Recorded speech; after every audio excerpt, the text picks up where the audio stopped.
mensahe sa inyo ngayong hapon ito ay ang batang-batang ang batang-batang tignan. Alam niyo ba kung sino? Sino? Amen? Nakatuloy ako. Parang hindi sumasang-ayon. Anyway. Praise God. Praise God. Hallelujah. So kahit mainit, okay lang. Hindi po ba? Amen. Marami ngayon ay medyo nababalisa. Alam niyo na yun. Dahil nga sa solar eclipse, pertasis, lindol, at iba pa. At napakarami po mga nangyayari sa ating kapaligiran na hindi natin alam. Kaya naman, mga kapatid, ang nilagay ng Diyos sa aking puso na mensahe ay ang pinamagatan kong the power of our tongue. Ano ang connection ito sa mga nangyayari sa atin sa kapaligiran? Kapangyarihan ng ating mga dila. Sino po dito ang walang dila? Baka may pagtaas, magulat ako. Buti na lang, wala. Kasi lahat tayo ay mayroong dila. So, kapangyarihan ng ating dila, o kapangyarihan ng ating sinasabi, o kapangyarihan ng ating bibig. Ito po ay isa sa mga paborito ko na nais ko pong i-share. Ito po kapangyarihan ng ating bibig. At ito po ay makikita sa Proverbs 18 verse 21. Kawikaan 18, talatang 21. At nawa, ito po ay pakita natin mabuti sapagkat ang sino man na makarinig at makatanggap ng mensahe ito sa ating buhay ay mangyayari po ang anumang mga pangako ng Diyos. Amen? Hindi pala pa natin si Lord. Excited tayo po mag-share. Ay maganda po kung excited din kayo makinig dahil minsan lang tayo sa isang linggo nagkikita. So ito po'y napakahalaga mga kapatid. The power of our tongue. Ang kapangyarihan ng ating dila. Okay? Sabi ng James chapter 3 sa Tagalog, mag-upisa tayo sa talatang 4. James chapter 3 from verse 4 up to verse 10. Okay, makinig po tayo mabuti ha. Narito, ang mga daon naman, bagamat lubhang malalaki, ang itinutulak ng malalakas na hangin, gayon may sa pamamagitan ng isang lubhang maliit na ukit, ay napapabaling kung saan ibig ng taga-ukit. Okay. Ano kaya yon? Hindi ba timon? Okay, timon. Okay. Isang maliit na timon, kahit na napakalaki ng barko, ang kapangyarihan ng timon na yun ang magdadala doon sa barko kung saan niya nais. Yung nag-cooperate ng tama? Amen. Okay. Next verse, sabi ng verse 5, gayon din naman ang dila ay isang maliit na sangkap at nagpapanalo ng malalaking bagay. Narito kung gaano kalaking gubat ang pinag-aalab ng lubhang maliit na board. Ang isang napakalaking sunog na pwedeng mag-umpisa sa isang palito lang ng posporo. Tama po ba? O agree tayong lahat doon. Next verse 6, at ang dila ay isang apoy. Ang sanglibutan ng kasamaan sa ating mga sangkap ay dilibat ang dila na nakakahawa sa buong katawan at pinagningas ang gulong ng katalagahan. At ang dila ay pinagniningas ng impyerno. So, kasi apoy Di ba sinasabi dito? Next verse 7. Sapagkat ang bawat uri ng mga hayop at mga ibon ng mga nagsisusad sa mga bagay sa dagat ay pinaamo at napaaamo ng tao. So, alam natin lahat tayo may dila at ito'y napakaliit na bahagi ng ating katawan. Ngunit sa pamamagitan nito ay mayroong malaking bagay na magagawa sa buhay natin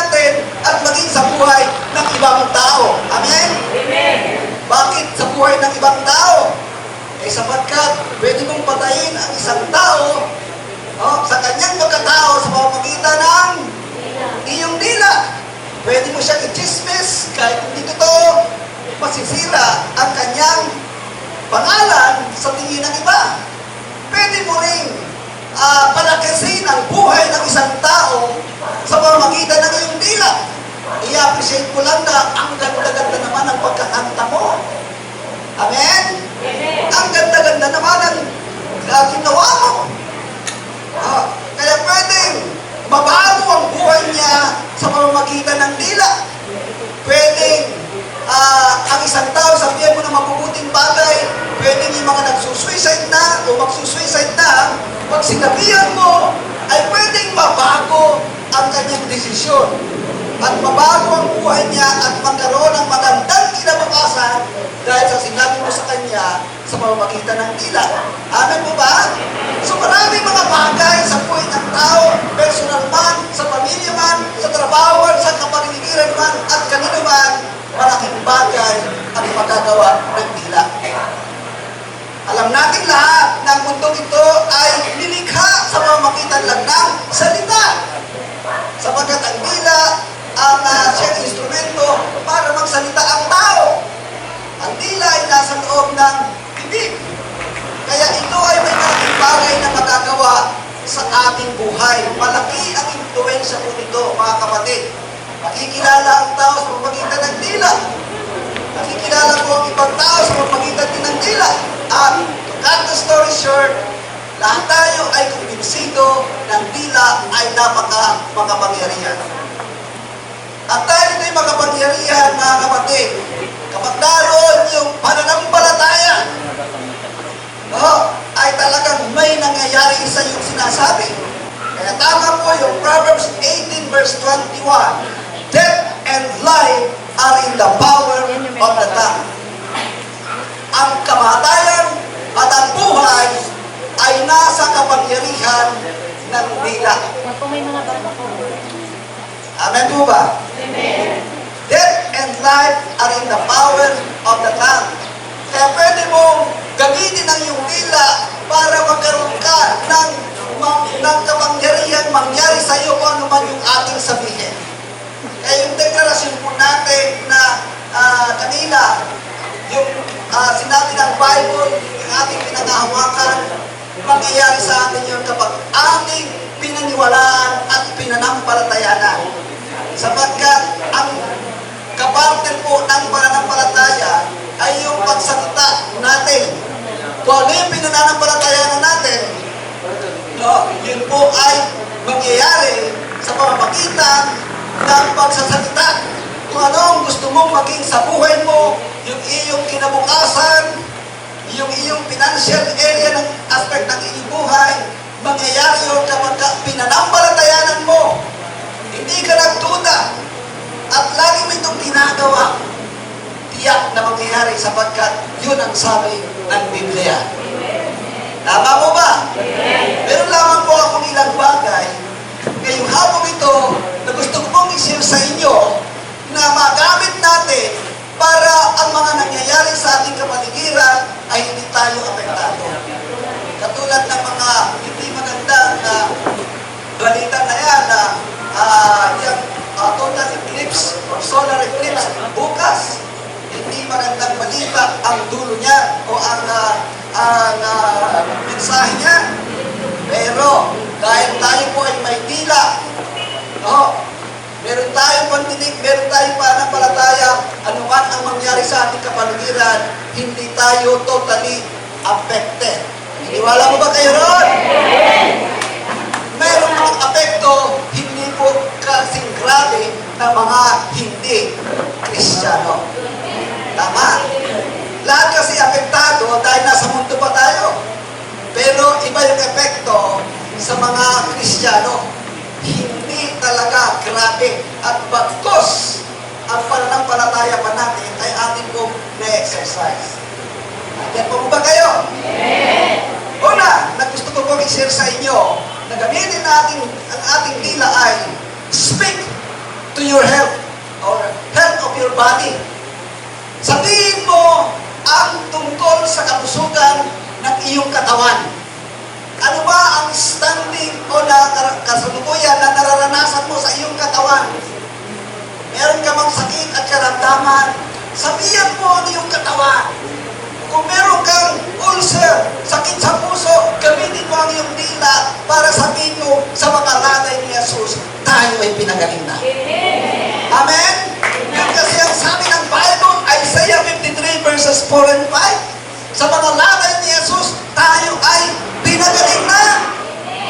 Old Testament yun, pero kinonfirm sa bagong tipan.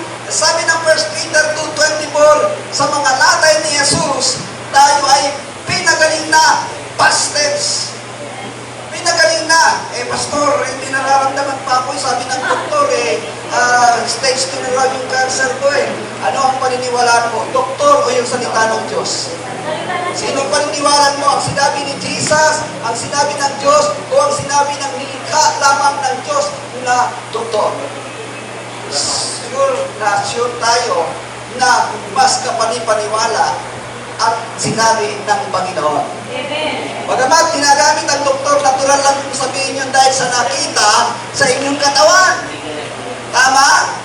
Pero mas makapangyarihan yung pangako ng Diyos na sa mga latay niya tayo ay gumaling na.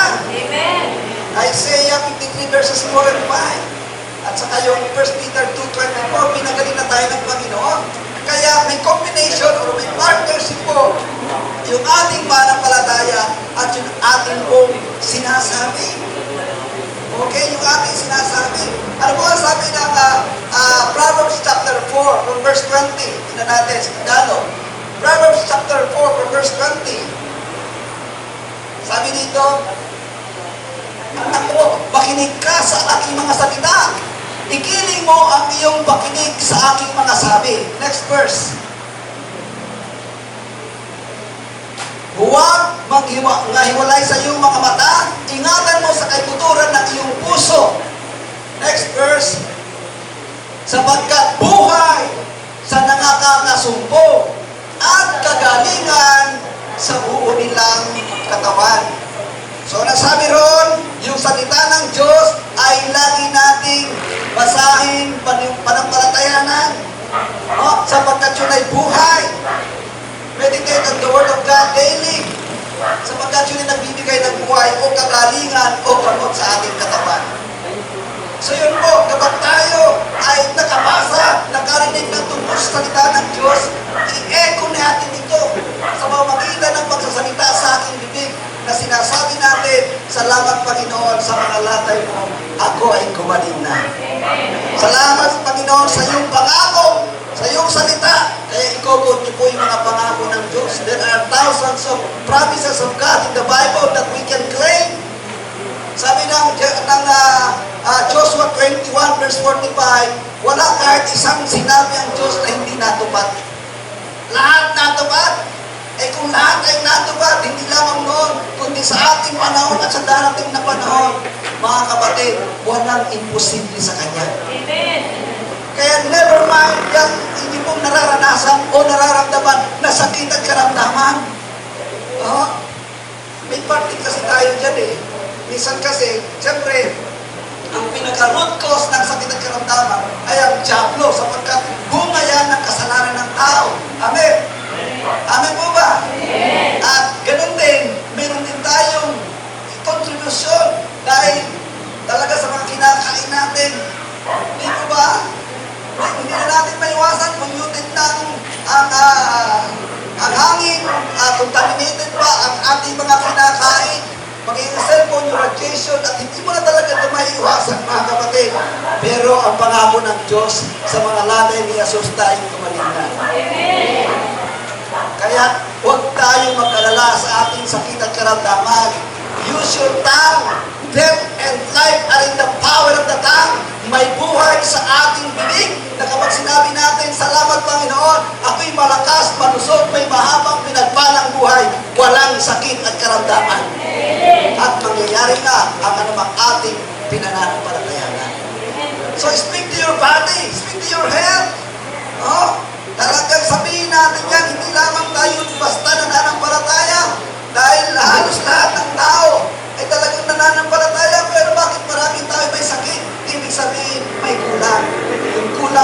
sasabihin natin. Kaya yun ang sabi ng 2 Corinthians chapter 4 verse 13. Sabi ni Pablo, kami nanampalataya. Kaya naman sinasabi namin. 2 Corinthians chapter 4 verse 13. Kami nanampalataya, kaya naman sinasabi namin. Kaya sasabihin natin kung ano yung gusto natin mangyari sa ating katawan. Kaya nga po, araw-araw yan, lagi ko naman pong sinishare sa inyo, paglabas ko ng bahay, hindi lamang yung pag-gising ko, hindi lamang po yung bago ako matulog, nagpapasalamat ako kay Lord.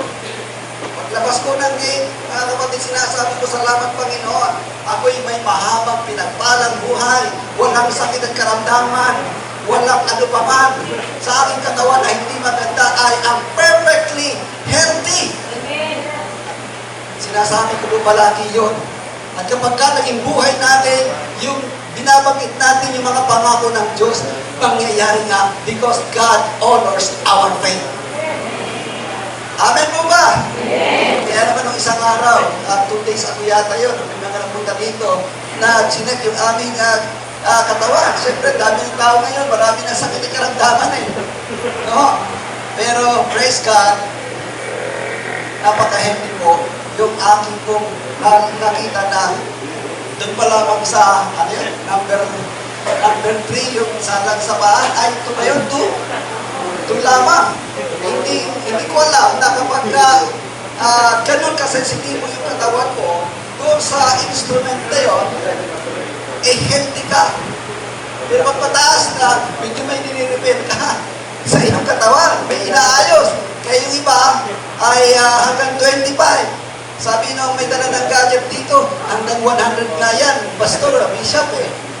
Pero nagtataka sila, nagugulat hanggang tulang. Hindi ko alam na pagka ganun ka na kababa, healthy yung katawan mo. Isang katunayan yun, at nung nag-check up ako doon sa bayan, siguro last month yata yung 2 months ago, abay normal yung finding sa akin. Kaya nga, na yung aking pananampalataya, sabi ko nga, 64 years old na ako, wala akong maintenance. At may mga kasama ko na doon kay Lord. Mga kasama ko, mga pastor. Kasi, yung ating bibig ay may kapangyarihan. Huwag kayong magsasawang sabihin, total kayo lang naman yan eh. Pag naglagad kayo, naman kayong kausap, sabihin nyo, Lord, salamat po, ako'y mayroong malusog na pangangatawan. Speak to your body. Yung health po natin, ang dami tao may sakit ngayon, pero kakaiba ang mga Kristiyano na nananampalataya sa Diyos. Huwag na tayo mag-alala na, ako, yung nararamdaman ko, may sakit na yata ako sa puso. Huwag ninyong sabihin, laging positive ang inabas ng inyong bibig. Hello? Kaya nga, mga kapatid, kahapon, kagabi, kami nagkaroon ng funeral service sa asawa ng member po natin dito, ng father dito. May batang-bata pa, pero alam niyo po, siyempre hindi inaasahan na talagang kunin agad ni Lord. Batang-bata pa rin. Kaya ngayon, dahil sa mga nangyayari sa kapaligiran, bata pa lang ay talagang namamatay na. Di katulad nung una, na pinakamatanda ay si Metosila, 969 years old. Last week, meron ako nakilala. Sa pamamagitan ng sabi ng aking kaibigan, 129 years old. Siya pa ang may malakas pa at nag-meeting pa sila doon sa Shangri-La. Hello? Wala rin posible sa Diyos. Amen? Respect your body. Kung kayo ba ay, kasi marami ko nabalitaan na may nararamdaman dahil sa injection, bakuna, mga nakaraan, kasi yan talaga ang yan ay ang pwedeng resulta. Pero salamat sa Diyos kapag tayo Kristiyano na, anumang virus na pumasok sa ating katawan, pagpatuloy nating sinasabit pinananampalatayanan, baliwala, aalis, matutunan ng kapangyarihan ng Diyos. Ang virus sa ating katawan. Amen? Hallelujah! Praise God! Praise God! It's a matter of faith and saying the word of God. Because there is power in your tongue. Pangalawa, mga kapatid, speak to your future. Ano ba ang gusto mong mangyari sa iyong buhay?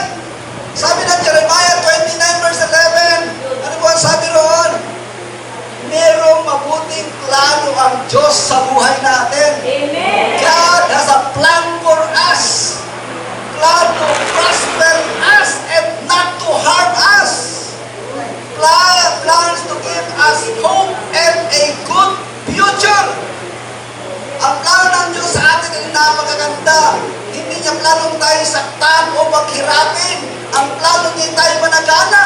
The word prosperous and good future, kasi merong bad future, kaya may good future. Ang good future ay ang Diyos lamang ang nagbibigay sa mga tao mga nilalang niya na tumanggap kay Jesus. Ulitin ko po yung tumanggap kay Jesus. Amen. Hallelujah! Kaya kung hindi nyo pa nakikita ang magandang plano na yun ng Diyos, kasi lahat tayo ay magandang plano ng Diyos at makikita natin yan pag tayo ay nagpapatuloy sa Panginoon. Amen? Pag tayo nakikinig ng Kanyang salita, sumasamba sa Kanya, at talagang yung Kanyang kapangyarihan ay maranasan po natin. Ang tao walang panahon sa salita ng Diyos, hindi niya makikita ang magandang bukas niya. Na may magandang plano pala ang Diyos sa kanyang buhay. Kasi ang iba lang ang kanyang napapakinggan kung di nasa sanlibutan. Pero kapag kasalita ng Panginoon ang ating napapakinggan, grabe, magbabago ang buhay natin kung talagang tayo ay magtitiwala sa Diyos at tanggapin si Jesus sa ating puso at buhay. Amen. So, sige, palakpakan natin si Lord. At sabihin ninyo, Lord, salamat po sa susunod na taon. Meron na akong sasakyan. Alam ko sasabihin ko iba, Pastor, parang ang tagal mo na.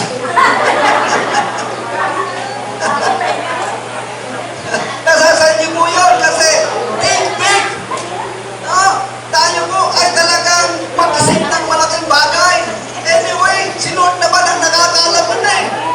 Pag sinabi nyo na next month meron na akong sasakyan, Panginoon, kapag ka hindi tayo tumitig doon, alam yan ang Lord, magkakaroon ka nga. Pastor, imposible na tayo na. Meron akong narinig, walang laman yung kanya card sa bangko. Nagulat siya, bakit ang laki ng laman? May imposible ba sa Diyos? Basta meron kang pananampalataya at hindi ka nag-ahilangan. Our God is a big, big God. Nothing is impossible with Him. Hallelujah. So speak to your future. Gusto ng Panginoon na tayo managana. Ano ang sabi ng 3 John 2? 3 John 2 says, sabi doon, my beloved, I wish above all things that you may prosper. Yung iba kasi kaya hindi managana ay nakukalooban siguro ng Diyos ito sa akin na ako'y ganito na lang kasi ang aking lolo't lola ay ganyan yung buhay. Baligtarin niyo po sa pamagitan ng salita ng Diyos. No? Hindi yun ang sabi ng Panginoon eh. Ang sabi ng Panginoon, ang kalooban niya ay tayo managana. Amen. At siya nagsasaya kapag tayo nakikita niyang masagana. Yes. Yun ang sabi ng Psalm 35 verse 27. No? Nagsasaya siya. Natutuwa ang ating Panginoon kapag nakikita niya na tayo ay nananagana. Hindi po bawal ang kasaganaan. Sabi nga ng Bible siya'y naging mahirap, si Jesus, para po tayo ay yumaman. Sabi nung iba, pastor, spiritual po yun mayaman sa pananampalataya. Hindi po yun ang tinutukoy sa talatang yun, kundi literal po. Literal na si Jesus, sabi nga, kahit ang kanyang uloy, wala pang lugar na Di po ba? Literal po yun. Kaya siya'y naging mahirap, mga kapatid, para po tayo yumaman. Kaya nga kahit siya may gawa ng langit at ng lupa, dapat siya'y pinanganak doon sa first class na hotel. Pero saan siya pinanganak? Sapsapan. Mayroon pong mensahe doon. Kaya hindi po tayo dapat malungkot. Kung tayo, yung buhay natin simple lang. Darating ang panahon, yung pangako ng Diyos ay mangyayari sa bawat isa sa atin. Na patuloy na nananampalataya. Woo! Are you excited? So speak to your future. Yun ang sabi ng Bible Yung mga pangako niya yan, hindi natin may tatwa, ano ba tamang Tagalog doon? Hindi natin may tatako. Pagka yan ay ating mananampalataya at lagi natin sinasabi, mangyayari yan, huwag kayong mainip. May iba-iba tayong panahon. Pero ang tiyak, ang sabi ng Isaiah 60 verse 22, may ang itinagda ay itinagda at mangyayari sa panahon ng Diyos at ito po ay pinapabilis niya, ang sabi ng same verse. Hallelujah! Hallelujah! So speak to your future. And then the next one, speak for your protection. Sabihin natin yung pag-iingat patungkol sa atin. Sinasabi ko po sa inyo ito dahil sinasabi ng salita ng Diyos at naranasan ko. Kaya nga yung lagi ko sinasabi, ilang major accident ang aking naranasan na dapat ako ay 6 feet below the ground na. No? Pero himala ang nangyari. Not just an ordinary accident or ordinary miracle.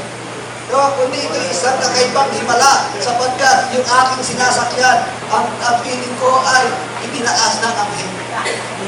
Iniangat doon sa kalsada, doon sa highway, sa North Expressway. Kaya sabihin po natin yung ating protection. Ang Psalm 91 ay nagsasabi na talagang lahat ng klaseng pag-iingat ay naroroon. From verse 1 up to verse 16. Lahat ng pag-iingat, kahit salot, kahit na virus, katulad ng sinasabi niya na 3 days ago, ay meron na namang pinaka-warning at naalarma ang marami sapagkat meron namang gagawing injection o pagbabakuna sa bawat Pilipino na i-enforce daw ng ating gobyerno. Dahil nga sa patating na virus. Pero sabi ng Psalm 91, kahit na anong salot yan, tayo ay kanyang ingatan. Kaya speak to your protection. Sabihin natin, Lord, salamat. Kaya na tuwing umaga po, paglabas ko na kasama sa aking deklarasyon, Lord, thank you for I am covered and protected by the blood of Jesus and also my family. Nothing shall by any means hurt me or my family. Walang sino man na makagagalaw o makapagpapabagsak sa amin sapagkat protektado kami ng dugo ng Panginoong Yesus. So araw-araw sabihin niyo mo yun at hindi kayo mag-aalala na kayo ma-aksidente.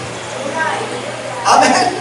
Hindi kayo mag-aalala napagkat nangampalataya ka at sinasabi ng iyong bibig. Yan ang favor na dulot ng tinapos na nagawa ni Jesus sa krus ng Kalbaryo. Nung sinabi niyang, it is finished, pati and skip, sabihin mo na ang mga gusto mong mangyari sa iyong buhay. At yan ay pinapaktapan ng mga pangako ng Diyos. Kaya huwag kang mag-alala, saan ka man pumunta. No, sabi nga ng Panginoon, maging ang anghel talagang hindi hayang masayad ang iyong paa sa lupa. Iangat ka nila, yun ang sabi ng Psalm 91.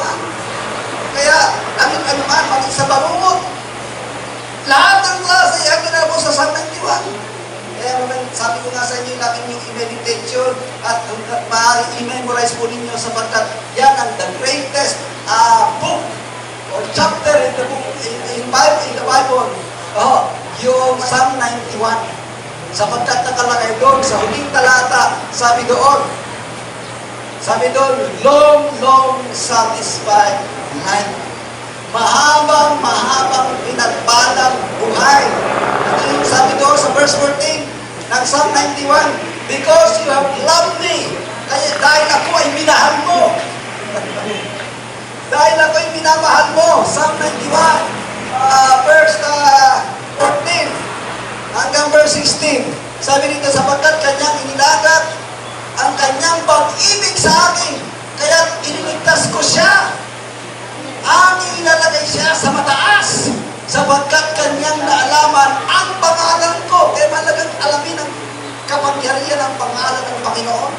Pag hindi ka nakikinig at kung ano ginagawa mo pag-araw ng linggo, paano makikilala si Jesus? Paano malalaman ang kanyang mga gawa? Paano malalaman ang kanyang mga benepisyo sa kanyang mga salita? Sabi rito sa buwan na talata, siya itatawag sa akin, tinanin mo lahat ng panalangin. Siya itatawag sa akin at sasagutin ko siya. Ako'y sasakay niya sa kabagabagan. Aking ililigtas siya at pararangalan siya. Ano pang hahanapin mo? Lahat ng gusto ng Panginoon na mabuti sa atin ay Kanya na talaga ginagawa. Kanyang mga pangako. And last verse, sabi rito, aking bubusugin siya ng mahabang buhay. At ipakikita ko sa Kanya ang aking pagliligtas. Pagliligtas. Sabi nga mo natin, pagliligtas. Tingnan niyo po, ito'y ating pinakawakan at laging sinasabi, wala yan total eclipse na yan, yung solar eclipse na yan. Marami natatakot yan sa solar eclipse na yan. Pero gusto ko sabihin sa inyo, mga minamahal, bagamat ito'y sinasabing kakaiba sa lahat ng eclipse, hindi pa rin yan makaka-apekto ng lubusan sa mga mananampalataya. Ulitin ko po, sa mga mananampalataya. Pero kapag walang panahon sa Diyos ang isang tao, natural na siya ay matakot. Dahil lahat ng tao ay takot mamatay. Pero kapag ikaw ay nasa Panginoon, ano man ang dala ng eclipse na yan, mga kapatid, hindi ka dapat matakot. Siguro, lagi kayo nakakapanood sa YouTube. Diba? Yung mga may cellphone na tungkol yan sa April 8, bukas na po yun. Bukas na po yun. Pero dapat natin maintindihan, mga kapatid, na marami pong mga ginagamit siyang April 8 para sila ay magkapera. Hello? Yung mga negative effect yan. Kaya dapat marunong po kayong makinig at marunong kayong mag-search. Totoo ba yan? Ano ba yan? Bagamat siya ay palatandaan, pero marami na kasing solar eclipse, mga kapatid. At yung sinasabing 3 days of darkness, yan po ay mangyayari sa tingin ko po, doon po after the rapture of the church. Wala na tayo doon. Pag-usapang nagkaroon ng 3 araw na kadiliman, kahit na magsilbi ka ng posporo, hindi magliligas, hindi gagana ang internet, hindi gagana ang ano ba mang mga apps. Talagang total darkness yan. Hindi ka nga makakakilo sa iyong kinalalagyan eh. Kakapakapala ka lang. Kung gusto niyo magluto, paano ka makakapagluto? Pero mga kapatid, hindi na natin mararanasan yan. Amen. Ang eclipse po bukas ay 4 minutes lang, mahigit. At hindi po pumunto yan. Doon lang po sa Mexico, sa parteng Northern America. May lugar lang doon kasi na talagang total po yun, talagang madilim. Hindi naman buong maghapon, 4 na minuto lang yun. Kaya huwag po kayong matatakot. Ang katakutan nyo, sabi ng Bible, ay pati yung ating kaluluwa ay pwedeng doon mapunta sa ilalim. At yun yung mangyayari na kapag wala kang Kristo sa puso mo. Kaya sa panahon ito, maging seryoso po tayo, si Kristo na siyang nagligtas sa atin ay talagang nasa puso natin at maging bago na ang buhay natin mula sa araw na ito. Amen! So, speak for your protection, speak to your protection. Bagitin natin yung mga pangako ng Diyos. At yung Psalm 91, mahabang pinagpalang buhay. Pag sinabing mahabang pinagpalang buhay, hindi ka ma-aksidente na hindi mamamatay. Kaya itong bukas, hindi lang po kasi eclipse ang mangyayari. Kaya maraming natatakot. Meron din, sumabay din yung tinatawag na Devil Comet. Yung Devil Comet, yun po ay itsurang devil nga dahil may 2 sungay. At alam niyo po ba, ang dulot ng mga ganyang pagbabago ay may mga lindol na matitindi, may mga tsunami, at iba-iba pa. Ang mga bulkan ay pwedeng sumabog, hindi natin alam. Only God knows, but I believe tayo po mga Kristiyano, protektado ng dugo ng Panginoon Jesus. Hallelujah! Hindi po tayo dapat mag-alala. Mga kapatid, tayo po ay kampante na ligtas at protektado sa ilalim ng malibay na pakpak ng ating Diyos na buhay. Enjoy life! Yun ang gusto ng Panginoon, mag-enjoy tayo. Ang makapag-enjoy lang ng walang dalang kabalisahan ay tayo. Dahil tayo, nang tinanggap natin ang kaligtasan, kasama niyan ang kapayapaan. Pero yung wala kay Jesus, naku po, walang makapagsasabi. Kaya ang mahalaga po, tayo po ay totoong anak ng Diyos. At tayo talaga ay covered by the blood of Jesus. Siya po ang bahala sa atin. Palakpakan nga po natin.